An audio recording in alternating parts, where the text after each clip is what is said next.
¿Qué tal? ¿Cómo están amigos y amigas de esta comunidad? Gracias por ser parte de la misma, gracias por su enorme apoyo como siempre, por darles like a los videos, por compartirlos, por el boca en boca, por sus comentarios, por supuesto por sus superchats, sus supergracias, por suscribirse, por recomendarnos, por darle a la campanita. De verdad, muchísimas gracias por su apoyo. Oigan, pues hay tres notas que me parece están totalmente vinculadas unas a otras y por eso merecen un análisis parejo, digámoslo así.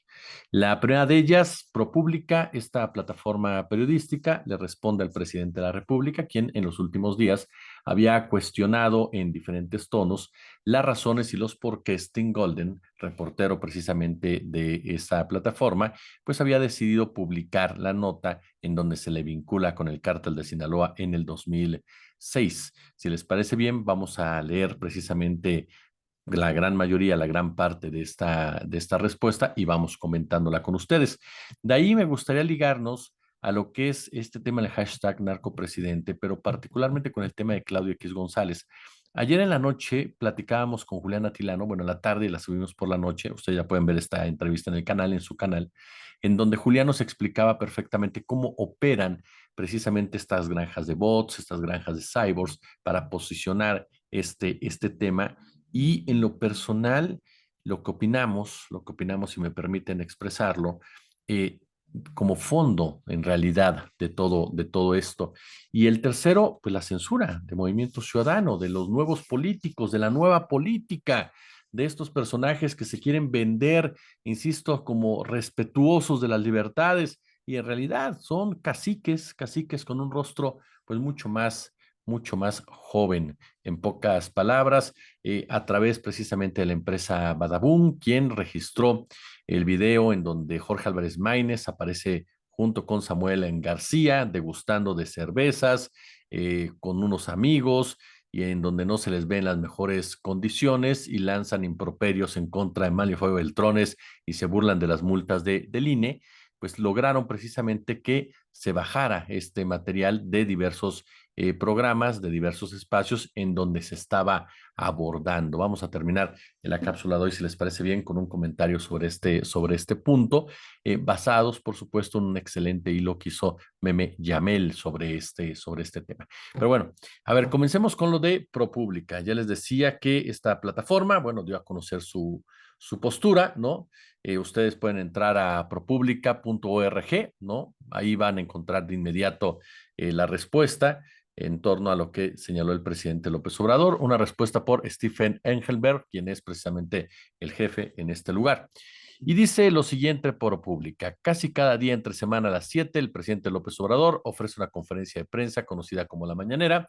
El presidente responde a preguntas de los reporteros, pero su objetivo, ojo con esto, es controlar las noticias, relatando sus logros y despotricando contra sus enemigos verdaderos y supuestos, especialmente los de los medios. Aquí me parece que ya encontramos un sesgo en torno precisamente a lo que es la mañanera, dejando de lado precisamente la enorme credibilidad que tiene este foro. Insisto en lo que hemos dicho en otras ocasiones, yo no digo que sea perfecto, ni mucho menos. He denunciado aquí y en otros foros que ha habido excesos en muchas ocasiones, posturas en que en lo personal no comparto, pero que en general definitivamente la mañanera es mucho más que simplemente un lugar en donde haya una diatriba entre el presidente López Obrador y sus enemigos políticos. Lo comentábamos hace unos cuantos días, si ustedes no mal recuerdan, e incluso hacíamos la comparación con esta, pues, mañanera fake de Xochitl Gálvez, en donde este ejercicio que protagoniza Andrés Manuel López Obrador desde que era jefe de gobierno, por supuesto que tiene la finalidad, y lo logró durante todo este tiempo, de fijar la agenda. Sin embargo, es muy diferente fijar la agenda que controlar las noticias. Son dos cosas totalmente diferentes.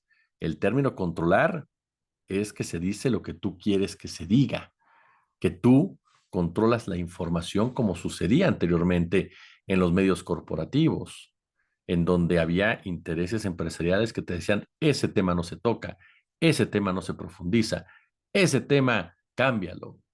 Aquí escuchamos la versión del presidente, que puedes estar a favor, puedes estar en contra, Ha habido cuestionamientos duros de reporteros, de reporteras. Ha habido, por supuesto, también señalamientos de todo tipo. Ha habido desmentidos también. Pero eso es muy diferente a controlar la información. Eso es fijar una agenda y se fija una agenda por la trascendencia que tiene y el interés público que tiene y que la misma oposición ha jugado ese juego. Además de que me parece que la gente de ProPública, al tratar de minimizar así la mañanera, le quita también la importancia que tiene, el peso que tiene como contrapeso, digámoslo así, de los periodicazos oficiales, del poder de los medios tradicionales que a través del mismo lograron muchas veces someter y extorsionar a mandatarios en turno. Bien, después dice ProPública, desde la semana pasada López Obrador ha enfocado gran parte de su ira en un artículo que publicamos el 30 de enero sobre las acusaciones de que narcotraficantes contribuyeron con $2 millones a su primera y fallida campaña presidencial en 2006. Rechazó el reportaje como completamente falso y lo tachó de ser una calumnia. El presidente ha atacado de forma agresiva al reportero del artículo, Tim Golden, llamándolo un mercenario de la DEA, un instrumento del Departamento del Estado y un peón, entre otras cosas. Para mí deberían de darle el premio a la calumnia, fue lo que dijo de Golden, quien ha compartido el premio Pulitzer en 2 ocasiones. Incluso señala, el miércoles López Obrador retó a Golden a que fuera a Palacio Nacional en la Ciudad de México para contestar a preguntas sobre los orígenes del reportaje, porque lo escribimos, bueno, por qué lo escribimos y las identidades de sus fuentes en los Estados Unidos. Es lo que dice en esta primera parte ProPública. ¿Qué más es lo que dice ProPública? Señala, aunque quizás Golden disfrutaría el debate, no va a aparecer en la mañanera, ¿no? Hizo múltiples esfuerzos antes de la publicación del artículo para incluir la perspectiva de López Obrador. Contactamos con el vocero del presidente más de una semana antes de la publicación y le proporcionamos un resumen detallado de las conclusiones del reportaje y una serie de preguntas. Después de varias solicitudes, el vocero prometió una respuesta, pero nunca la recibimos. Este fragmento ha sido utilizado por diferentes corifeos de la oposición para decir que el presidente ya sabía que se iba a publicar. Pero entonces, si el presidente ya sabía que se iba a publicar, pues tumba la versión de estos mismos corifeos de que López Obrador controla la información y que censura, porque hemos escuchado hasta la saciedad a Broso, a Loret, a todos ellos decir es un presidente censurador, censuró a Azucena Urestigui. Imagínense si tenían conocimiento en Palacio Nacional sobre este reportaje y dejaron que se publicara, digo, dejaron entre comillas, pues se les cae también este garlito de la censura, ¿no? ProPública hablaría con López Obrador como con cualquier otro jefe de Estado para un episodio del segmento de la mañanera que él titula ¿Quién es quién en las mentiras? Sin embargo, sí creo que sería útil abordar las legítimas preguntas que el presidente ha planteado sobre las razones de por qué hicimos esta investigación y cómo la hicimos. Dice esta respuesta, para resumir nuestro reportaje que se basó en entrevistas con funcionarios actuales y antiguos y la revisión de documentos oficiales, reveló la existencia de una investigación previamente secreta de la DEA sobre las supuestas donaciones la primera campaña presidencial de López Obrador en 2006 por narcotraficantes trabajando con el llamado Cártel de Sinaloa. El caso comenzó cuando un abogado mexicano del narcotráfico que estaba trabajando como informante de la DEA les informó en 2010 que había participado en la reunión en la cual las donaciones fueron negociadas según funcionarios que dijo que le dio la mayor parte de los fondos a un operador de la campaña 2006 de López Obrador, Mauricio Soto Caballero. El informante entonces animó a Soto a que entrara en un negocio de cocaína de poca monta, agentes de la DEA, lo detuvieron en McAllen, Texas, y Soto aceptó trabajar de forma encubierta para los americanos para evitar la prisión federal.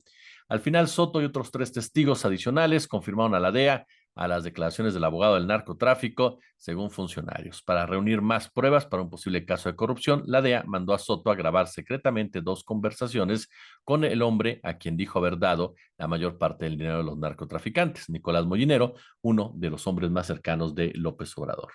Fiscales del Departamento de Justicia revisaron las grabaciones y concluyeron que eran incriminatorias, pero no decisivas, según gente conocedora del caso. Agentes de la DEA quisieron proceder con un objetivo encubierto más elaborado dentro de México, pero los funcionarios de justicia rechazaron ese plan a finales del 2011, en parte por temor a que incluso un proceso legal exitoso realizado en los Estados Unidos podría ser visto por los mexicanos como una injerencia estadounidense intolerable en su política. A ver, aquí vale la pena también comentar algunos puntos que no se pueden dejar de lado de este reportaje.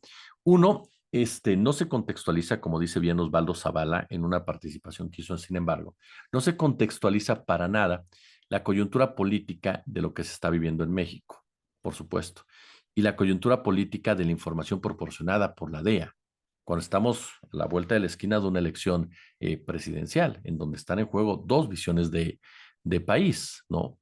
Otro punto, y aquí lo confirma en esta respuesta ProPublica, jamás cuestionan ellos como reporteros el informe de la DEA, el origen de los testigos, la forma en cómo se manejó esta situación. Jamás cuestionan ni siquiera realmente cuál era el peso de Manuel Soto Caballero en todo esto, cuál era el movimiento que tenía Nicolás Mollinedo. Dan como un hecho literal, ¿no? La información que les está dictando la DEA. Información que desde el primer día, y en esto coincido plenamente con el maestro Osvaldo Zavala, mostró inconsistencias, pero sobre todo muchas generalizaciones y muchas falacias, ¿no? Por parte de esta agencia de investigación. Ahora, ¿qué más dice ProPublica? El caso se cerró y a nuestro entender los investigadores estadounidenses no procedieron con ninguna otra investigación de posibles vínculos con narcotraficantes de López Obrador o su entorno cercano. Este punto es ignorado, así ignorado. Si usted revisa las cuentas de Álvarez y Casa, de Dresser, de Loret, de quien usted me diga, de todo este grupo de comunicadores, este punto lo ignoraron, ¿eh? O sea, lo dejaron de lado, literal. Se han centrado en que si Tim Golden no viene a la mañanera, en que si López Obrador agrede a los periodistas, en que si a final de cuentas sí había pruebas, pero no había pruebas, en una sarta de cosas que ya ni siquiera vale la pena, la verdad de las cosas, profundizar, porque sí me parece que ya están dentro de un delirio autodestructivo, digámoslo de esa manera, en cuestión de rigor, en cuestión de periodismo, en cuestión de incluso de los propios principios básicos que tienes, que deberías de tener al momento de estar frente a un micrófono. Esa es la realidad, seas periodista, no seas periodista, seas solo comunicador, seas lo que seas, me parece que ya están en un juego en donde de verdad ya cayeron exactamente en lo mismo que cae la prensa norteamericana. Hay que mentir, punto. Y hay que sustentar la mentira. ¿Cómo? Como sea. El haya sido, pero haya sido en los medios de comunicación. Sobre todo en este punto, porque aquí nuevamente nos dice el caso se cerró. Hay gente que me contestó en post en X y me dice, no, pero se cerró no por lo que tú dices. A ver, se cerró porque no hay pruebas sólidas, punto. Por más que le quieran dar vueltas y menjurje, lo que quieran, no había pruebas sólidas. ¿Se imagina usted que hubiera pruebas sólidas en 2012 contra López Obrador, cuando López Obrador ya era un problema para Peña Nieto? Nada más imagínense, en 2011, cuando Felipe Calderón estaba todavía en el poder y de lo que se trataba era de posicionar a Peña Nieto fuera como fuera, con toda, con todo el caudal de apoyo de los medios de comunicación, de los empresarios de los medios, de los grandes empresarios. Se imagina que hubieran tenido pruebas reales, lo que no hubieran hecho estos personajes. Pero además, me encanta, y ahorita le comento también, cómo ProPublica en esta respuesta evita en todo momento, evita hablar del impacto electoral que puede tener una filtración, o no filtración, porque dicen que no es filtración, un informe de la DEA en este momento. Bueno, dice, Soto no respondió a nuestras repetidas preguntas sobre su papel en la investigación estadounidense, pero en recientes entrevistas dijo que no actuó como fuente confidencial ni grabó a su amigo y colega Mollinedo. En una entrevista, Mollinedo nos dijo que nunca recibió donaciones de narcotraficantes, rechazó la idea de que López Obrador habría tolerado alguna vez la corrupción y dijo que no sabía nada de una investigación estadounidense que involucraba a su amigo Soto. Si Mollinedo les dijo esto, ¿por qué dieron como un hecho lo que les decía la otra parte? Cuando usted lee el reportaje original, en ningún momento le dan el beneficio de la duda a Mollinedo. Se van completamente con la versión de la DEA. En el caso de Soto, pues como Soto no nos respondió, vamos a dar como un hecho, ¿no? Que sí es. No, pues allá claras, ¿no? Jamás nos pudimos comunicar, jamás pudimos confirmar o corroborar esta, esta información. Después viene toda una gama es muy larga. Este, dice, López Obrador fue elegido presidente de México en 2018 después de prometer alejarse de la confrontación con los poderosos grupos del crimen organizado, bautizó esta política como abrazos no balazos y empezó inmediatamente a reducir la cooperación antidrogas con Estados Unidos. Con la única agencia con la cual tuvo problemas fue con la DEA y no fue una reducción de colaboración, fue poner orden. Ya desde aquí vemos una defensa otra vez de ProPublica hacia las acciones de la DEA. Algunos críticos de nuestro reportaje han preguntado por qué indagamos en una acusación de corrupción que se remonta al 2006. Es una pregunta razonable. Nosotros lo vimos como un caso ejemplar de las presiones contradictorias que enfrentan los funcionarios estadounidenses cuando se enteran de la posible corrupción en México. Mientras algunos funcionarios estadounidenses creen el combate a la corrupción debería ser una responsabilidad mexicana, otros notan que la colaboración oficial ha sido un elemento clave, ¿no? Que ha alimentado su surgimiento como una fuerza global del crimen. El poder de las bandas criminales, ya sabe usted, ¿no? Que dominan grandes franjas, en fin, habla precisamente de la violencia, habla de 15 años de ayudas, de dinero, esfuerzos bilaterales, es decir, perpetúa esta narrativa hollywoodense, estadounidense, en donde la gente ProPublica nos quiere vender otra vez, como muchos medios de comunicación, que el gran cártel no es Estados Unidos, que Estados Unidos no es el que utiliza la guerra contra las drogas de forma intervencionista, aunque están los ejemplos a través de la historia perfectamente comprobables y perfectamente palpables. Nos quiere vender esta idea de que entonces las cosas, ¿no? Son entre buenos y malos, ¿no? Cuando en realidad todos sabemos y lo hemos platicado con ustedes, cómo opera realmente la guerra contra las drogas y cuál es el papel realmente de los cárteles en todo este escenario de violencia y cuál es el peso específico del poder militar y del complejo militar industrial. Y basta una frase al respecto. Ni siquiera nos vamos a ir a los ejemplos ya conocidos. Lo que dijo la gente de la ONU fue el dinero del narcotráfico lo que salvó a Estados Unidos de la crisis del 2008 lavado en su sistema legal. Nada más. Me parece que ahí tendremos que empezar a cuestionarnos ya desde ahí esta guerra contra las drogas y quién es el gran protagonista de las mismas. ¿Cuánta lana no la han invertido a la guerra contra las drogas en Estados Unidos? Y no ha dado resultados, la droga sigue exactamente igual. Ese sería el segundo punto, ¿no? Que nos tendría que hacer pensar seriamente por qué no ha funcionado a fondo esta actividad. Ahora, la ambivalencia de los funcionarios en Washington para enfrentar el problema de la corrupción, dicen, se ha agudizado todavía más con la mayor importancia del tema de la inmigración en la política estadounidense. Los funcionarios de Estados Unidos comprenden que la administración de López Obrador podría responder a cualquier acto penal contra sus funcionarios, relajando su control sobre los migrantes en la frontera. ¿Se da cuenta de esta falacia? Es decir, especulan, otra vez, especulan con la reacción que podría tener el gobierno de López Obrador, como si Estados Unidos fuera una blanca palomita que no interviene en países que le generan este tipo de problemas, como si Estados Unidos fuera una nación que si López Obrador se atreviera a hacer una jugada de esta naturaleza, sabiendo que es un presidente corrupto, no tomaría las medidas adecuadas para quitarlo del poder. Dice, aunque pueda decepcionar a López Obrador, no revelamos las identidades de los funcionarios actuales. Ahí entramos a este tema, por supuesto, de las fuentes. Yo sí creo que las fuentes no se, no se revelan. Dice ProPublica, esto no fue una filtración orquestada.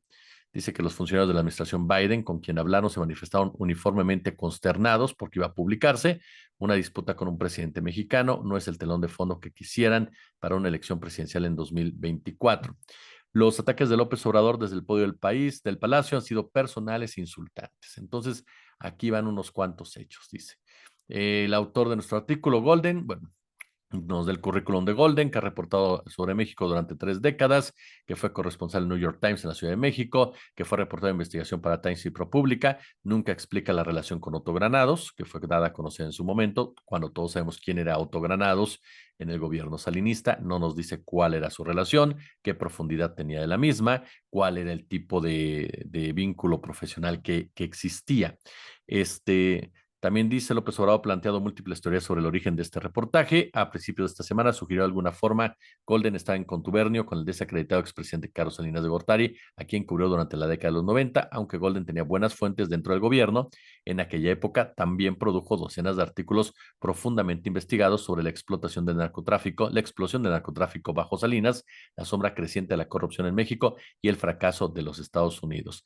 Lidiar eficazmente con cualquiera de estos problemas. Este trabajo continuó durante el mandato de Ernesto Cedillo Ponce de León, lo cual ahí tienen toda la razón. Sí se presentaron estos trabajos. Alguna gente en México ha especulado sobre el hecho que el reportaje, de reportajes similares, bueno, ahí habla precisamente sobre Inside Crime, habla sobre el reportaje de Deutsche Welle, de Anabel Hernández, ¿no? Y bueno, dicen ellos que no saben nada, que para ellos fue una coincidencia. Híjole, vuelvo a lo mismo, ¿no? Pensar o creer, me parece que la gente ProPública no es gente inocente, es decir, no es gente nueva, no es gente que nos pueda decir que no saben cómo opera la DEA, ¿no? De verdad, no nos pueden decir que la DEA no utiliza este tipo de hechos como armas políticas.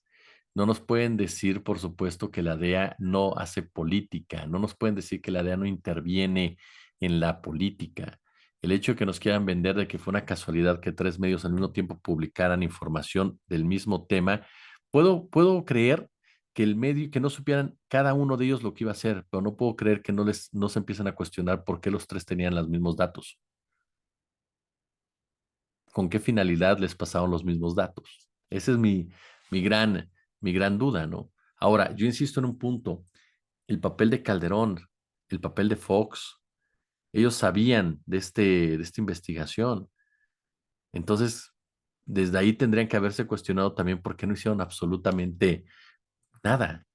Como pregunta Osvaldo, ¿no? ¿Por qué habría de desaprovechar Calderón la oportunidad para desquitarse de López Obrador y frenar su segunda candidatura en el 2012? Ya se los comentaba hace hace un momento, ¿no?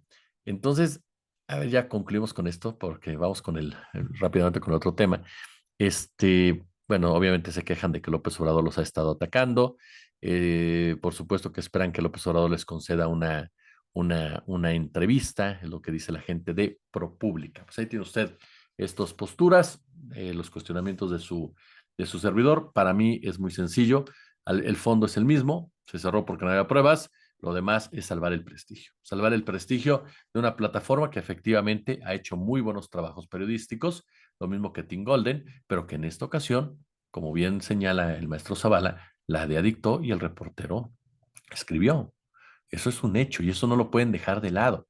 Lo que están haciendo ahorita es tratar de lavarse la cara y tratar de salvar su prestigio, un prestigio que ha sido sumamente cuestionado en general de la prensa norteamericana, sobre todo de la élite de la prensa norteamericana, porque responde precisamente a intereses de Estado, no solamente en conflictos bélicos como los de Ucrania o Israel, sino también, por supuesto, en el tema de las drogas. Entonces, claro que la prensa norteamericana, la élite de la prensa norteamericana como la élite de la prensa mexicana, tienen un vínculo directo con los poderes fácticos quienes determinan de una u otra manera lo que se dice y no se dice, y que por lo tanto buscan influir en la toma de decisiones y en el ejercicio del poder. Y eso lo sabe perfectamente gente de tanta experiencia como ProPública, y por eso ese es el principal punto que me parece en torno a ellos viene a cuestionar su labor. Ellos sabían de dónde provenía este informe. Ellos sabían los intereses que hay alrededor de la DEA. Ellos no cuestionaron lo que tenían que cuestionar. Ellos no argumentaron fehacientemente todo el contexto electoral de nuestro país desde el 2006 hasta el 2018. Ellos no profundizaron en los personajes. Ellos no tuvieron las dos versiones de los hechos. Entonces, perdón, por mucho que ahora salgan a defenderse, me parece que esto solamente es, insisto, tratar de salvar su imagen. Y esto me brinca porque gracias precisamente a este trabajo, que es a lo que voy, ProPublica dice, yo no sabía, yo no lo hice con esa intención electoral, pero así fue utilizada. Es decir, le dio herramientas a la derecha mexicana, particularmente a Claudio X González, cuyo padre es uno de los principales financiadores del Baker Institute. El Baker Institute, que ha llevado a cabo estudios en donde vincula a Morena con el crimen organizado y en donde, por supuesto, son estudios en donde hay información de la DEA. Es decir, ProPublic presenta este trabajo dictado por la DEA, le dan armas al jefe de la oposición, que resulta que su padre es uno de los principales financiadores de un instituto que también ayuda a generar en Estados Unidos esta imagen de que López Obrador y Morena son narcotraficantes. Así o más casual. Y aquí el punto es cómo festeja Claudio X González, Xóchitl, Álvarez y Casa, Max Kaiser, Cortázar, que lograron posicionar una mentira, que lograron posicionar precisamente un hashtag. Así de pírricas son sus victorias. Claro, vamos a esperar cuál es el impacto que tienen, pero me parece que viene a evidenciar que no han entendido nada, que no han entendido que México no es Twitter, que México no es X, que por supuesto tiene diferentes esferas y diferentes intensidades el debate al interior, pero que no porque algo sea hashtag quiere decir que va a tener una influencia directa en un votante. Quiere decir que va a tener una influencia directa en el comportamiento cotidiano de la gran mayoría de las personas. Si usted a la gran mayoría de las personas les pregunta, oye, ¿cuáles son los hashtags de hoy? ¿Sabe qué le van a decir? No tengo ni idea, mano. Así de sencillo. Tengo otro tipo de preocupaciones. Ajá.